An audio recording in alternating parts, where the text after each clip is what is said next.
Okay guys, andito kami guys. Naghanap kami sa parking area. Paparada namin yung sasakyan dito. Kasi nga, papasok kami sa loob. Magsha-shopping kami.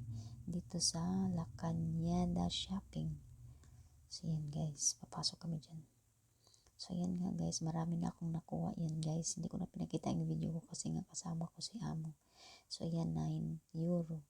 So, bawat makikita kong murang presyo guys, sinahablot ko, nilagay ko sa bag. At yung pambayad ko pala dito guys, yung GCash ko, GCash card ko guys, pwede pala dito ipambayad. So ayan, nagbabayad na ako. Ni-enter ko yung pin code ko. So ayan, so hindi ko na pinakita guys kasi nga tawag niyan, private yung account natin guys. So pwede pala dito guys, gamitin natin yung GCash card natin. So ang binabayaran ko yan dyan guys ay 66 euro. So sa atin, 1 euro ay 66 pesos. Ayan guys, tapos na. Salamat.